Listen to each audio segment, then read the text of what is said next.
भगवान श्री योगीराम सूरत कुमार की जय। सर्वं योगीराम सूरत कुमारार्पणम्।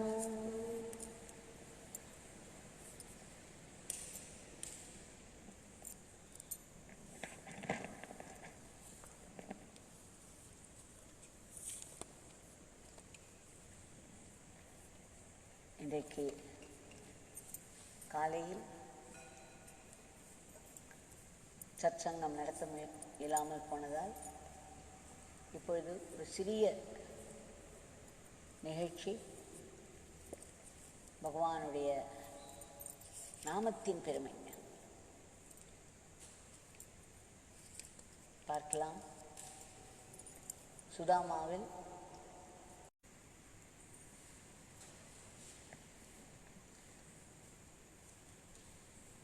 ஆன் பண்ணுமா சட்டுன்னு அப்புறம் டைம் ஆயிடும். அவர் பகவானுக்கான தரிசனத்துக்காக உள்ளே நுழைந்த பொழுதே பகவான் சாக்ஷாத் அருணாச்சலேஸ்வராக காட்சியளித்தார். சிவபெருமானாக இருந்தாராம். ஜட்டாமுடியும் அந்த கம்பீரம், கையில் திருவோடி ஏந்திய சிவபெருமானாக காட்சியளித்தார்கள். அவர்கள் ஒருமுறை சுதாமாவிற்கு வந்திருந்த பொழுது சிவனுக்கு வெள்ளை மலர்கள் மிகவும் பிரியம். அதே போல் நம் பகவானும் அடிக்கடி வெள்ளை நிற பூக்கள் மாலை கேட்பார். அவருக்கு அது மிகவும் இஷ்டம். அந்த முறை அவர்கள் வந்திருந்த பொழுது என்னிடம் சொன்னார்கள், நான் மிகவும் அவசரத்தில் வந்துவிட்டேன், என்னிடம் வெள்ளைப்பூக்கள் இல்லை. பகவானிடம் அனுமதி கேட்டு என்னிடம் சொன்னார்கள், பகவான் எதிரிலேயே ஏதாவது வெள்ளைப்பூக்கள் இருந்தால் எனக்காக கொண்டு வா என்றார்கள். நான் உடனே பகவானை பார்த்தேன். பகவான் தலையசைத்தார். உடனே சுதாமாவின் வராண்டாவில் இருந்து வெளியே வந்து சுதாமாவில் அந்த காம்பவுண்ட் வாலுக்குள் இருக்கும் அந்த செடிகளெல்லாம் பார்த்தேன். ஒன்றிலும் அன்றைக்கு சோதனையாக ஒரு சிறு வெள்ளைப்பூ கூட கிடைக்கவில்லை. வேலியின் மேல் இருக்கும் பூக்களையும் பார்த்தேன், அங்கே இருந்த சிறு சிறு செடிகளையும் பார்த்தேன். ஒரு தும்பைப்பூ செடியாவது இருக்காதா என்று பார்த்தேன், அதிலும் இல்லை. ஒரே ஒரு பக்கம் ஒரு 3 அடி மட்டும்தான் விட்டிருப்போம். மிகவும் குறுகலான பக்கம் அது. அந்த இடத்தில் ஒரு மரம் உண்டு. ஒரே ஒரு ரோஸ் கலரில் இருக்கக்கூடிய செம்பருத்தி மரம். அது செடிதான். அது மிகவும் தடித்து இருக்கும், மரம் போல் இருக்கும். அதில் அழகாக அந்த பிங்க் கலர் என்று சொல்வோம், ரோஸ் கலர் என்று சொல்லலாம், அந்த பூக்கள் பூக்கும். நான் எல்லா இடமும் தேடிவிட்டு அந்த பக்கம் போகவில்லை. என்றால் எனக்கு நன்றாக தெரியும் அது செம்பருத்தி, அது ரோஸ் கலர் செம்பருத்தி. அங்கு பூத்திருந்தாலும் அது ரோஸ் கலரில் தான் இருக்கும். அந்த இடத்தில் வெள்ளை மலர் வருவதற்கு வாய்ப்பே கிடையாது. தேடி தேடி பார்த்துவிட்டு கடைசியில் நான் நினைத்தேன், பகவானுடைய நாமத்தை சொல்லி பார்ப்போம், அவர்தான் நமக்கு சொல்லி கொடுத்திருக்கிறாரே என்று யோகிராம் சரத்குமார், யோகிராம் சரத்குமார், யோகிராம் சரத்குமார் என்று சொல்லிக்கொண்டே தேடினேன். தேடியபடியே என்னையும் அறியாமல் அந்த சந்துக்கு வந்து விட்டேன். சுதாமாவின் அந்த 3 அடி சந்து ஒன்று இருக்கும். அங்கே வந்த பொழுது பளீர் என்று என் கண்ணில் வெள்ளைப்பூ பட்டது. அதுவும் எதில்? அந்த ரோஸ் கலர் செம்பருத்தி செடியில் ஒரே முனையில் ஒரு ரோஸ் கலர் செம்பருத்தியும் ஒரு வெள்ளை கலர் செம்பருத்தியும் இருந்தது. என் கண்களை என்னால் நம்பவே முடியவில்லை. பகவானிடம் அனுமதி கேட்டு வெளியே வந்து பார்த்தால் ஒரு இடத்திலும் வெள்ளை நிற மலர் இல்லை.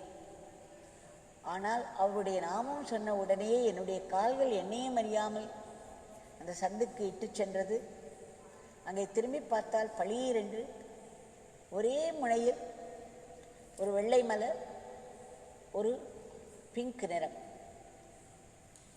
அதற்கு முதல் நாள் சில நாட்களாகவே நாங்கள் ராமகிருஷ்ண பரமஹம்சரை பற்றிய ஒரு புத்தகத்தை படித்து வந்தோம்.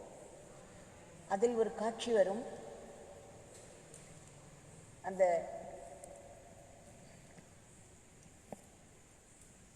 ராமகிருஷ்ண பரமஹம்சர் அவர்களும் அந்த அதனுடைய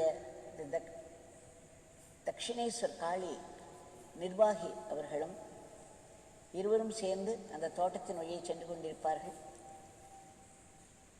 அப்பொழுது அவர் சொல்வார், அந்த நிர்வாகி சொல்வார் மிகவும் கேலியாக, எப்பொழுது பார்த்தாலும் அம்மா அம்மா அம்மா என்று சொல்கிறீர்களே, உங்களுடைய அம்மா இதோ இந்த சிகப்பு நிற செம்பருத்தி செடியில் ஒரு வெள்ளை மலரை கொண்டு வர முடியுமா என்று கேட்பார். ஒரு கேலியாக கேட்பார். உடனே பரமஹம்சருக்கு கோபம் வந்துவிடும். நீ என்ன சொல்கிறாய்? என் அம்மா நினைத்தால் இந்த சிகப்பு செடியில் ஒரு வெள்ளை மலர் வரும் என்று சொல்லிவிட்டு நகர்ந்து விடுகிறார். இவர் கேலியாக சிரித்து கொண்டே போய்விடுகிறார். அது எப்படி முடியும்? சிகப்பு நிற செம்பருத்தி, அந்த மலர் தானே அதில் வந்து கொண்டிருக்கிறது, அதைத்தான் தினமும் பார்த்து கொண்டிருக்கிறோம். அதில் எப்படி வெள்ளை மலர் வரும்? ஏதோ டாக்கூர் சொல்கிறார் என்று சொல்லி போய்விட்டார். மறுநாள் காலை அந்த வழியாக வந்து கொண்டிருக்கும் பொழுது திடமென்று அவருக்கு ஏதோ தோன்றி அந்த பக்கம் திரும்பி பார்த்தால் அந்த சிகப்பு நிற செம்பருத்தி செடியில் சிகப்பு நிற மலரும் வெள்ளை நிற மலரும் சேர்ந்து பூத்திருக்கின்றன. அவர் அசந்து போய்விட்டார். அடடா, டாக்கூர் சொன்னது உண்மையாகிவிட்டதே என்று ஓடினாராம். அந்த காட்சியை பற்றி படித்து முதல் நாள், மறுநாள் அன்று ஸ்ரீ அம்பிகை பிரியாம்பா அவர்கள் வருகிறார்கள். அவர்கள் என்னிடம் வெள்ளை நிற பூ இருந்தால் கொண்டு வா என்கிறார்கள். நான் பகவானை பார்க்க பகவான் தலையசைத்தார். அதன் பிறகு தேடினால் ஒரு பூ கூட கிடைக்கவில்லை. அதன் பிறகு அவருடைய நாமத்தை நான் சொல்கிறேன். நாமத்தை சொன்ன மாத்திரத்தில் என்னுடைய கால்கள் என்னை அறியாமலேயே அந்த சந்துக்கு எடுத்து சென்ற பொழுது இதே மாதிரி ரோஸ் கலர் செம்பருத்தி செடியில் ஒரே முனையில் ஒரு வெள்ளை மலர், ஒரு பிங்க் மலர். அசந்து போய்விட்டேன் நானும். மதுர் பாபு எப்படி அசந்து போனாரோ அந்த மாதிரி ஒரு நிமிடத்தில் அசந்து போய்விட்டேன். அதை பார்த்தேன். உடனே வெள்ளை மலரை மிகவும் சந்தோஷமாக துள்ளி குதித்தவாறு அந்த வெள்ளை மலரை பறித்து சென்று பகவானை பார்த்து சிரித்து, பகவானுக்கு தெரியாதது எதுவும் இல்லையே, அவர்தானே, அவர் நாமத்தை சொன்ன மாத்திரத்தில் என்னை அங்கே அழைத்து கொண்டு போய் விட்டதும் அவர்தான். உடனே அதை கொண்டு போய் அம்பிகை பிரியாம்பா அவர்களிடம் கொடுத்தேன். அவர்களுக்கு மிகவும் சந்தோஷம். இவ்வளவு பெரிய மலர் வெள்ளை வெளையர் என்று அழகாக கிடைத்திருக்கிறதே என்று அவர் பகவானுடைய காலடியில் அதை சமர்ப்பித்தார்.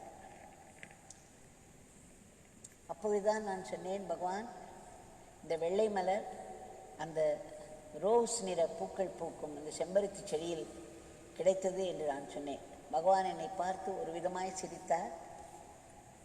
அதன் பிறகு அந்த அற்புதத்தை நான் அவர்களிடம் பகவான் எதிரிலேயே சொன்னேன். அப்பொழுது பகவான் சொன்னார், இந்த பிச்சைக்காரனுக்கு என்ன தெரியும் அம்மா, இதெல்லாம் என் தந்தை செய்யும் திருவிளையாடல்கள். இந்த பிச்சைக்காரனுக்கு ஒன்றும் தெரியாது என்று 2 கைகளையும் விரித்தார். ஆனால் அப்பொழுது பகவானுக்கு தெரியாததே எதுவும் இல்லை என்ற பெயர் உணர்வு எங்கள் இருவருக்கும் ஏற்பட நாங்கள் ஒருவரை ஒருவர் பார்த்து சிரித்து கொண்டோம். இந்த ஒரு நிகழ்ச்சி.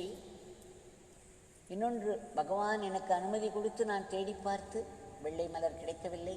ஆனால் அவருடைய நாமத்தை சொன்ன மாத்திரத்திலேயே எனக்கு அந்த வெள்ளை மலரிடம் என்னை கொண்டு போய் சேர்த்தது அந்த நாமம். அப்பொழுது பகவான் அதையும் எனக்கு உணர்த்தினார். நாம் படிக்கிறோம் அல்லவா ராமாயணத்தில், ராமர் கற்களை போட்டு சேது பாலம் கட்டி இலங்கைக்கு சென்றார். ஆனால் ஹனுமான் ராமநாமத்தை சொல்லியபடியே அந்த கடலை தாண்டி குதித்து விட்டார் என்று.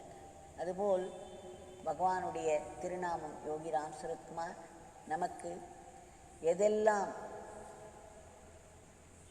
இம்பாசிபிள் என்று நினைக்கிறோமோ, எதெல்லாம் நடக்க முடியாதது, இந்த மாதிரி நடக்கவே முடியாது என்று தீர்மானித்த விஷயங்கள் கூட மிக அழகாக அற்புதமாக நடந்து அந்த நாமத்தின் பெருமையை நமக்கு அறிவிக்கிறது. அந்த பகவான் இதோ நம் கண்முன்னே நிற்கிறார், கையை தூக்கி ஆசீர்வதித்துக் கொண்டிருக்கிறார். அவரிடம் இன்றைய பிரார்த்தனையை சமர்ப்பிப்போம்.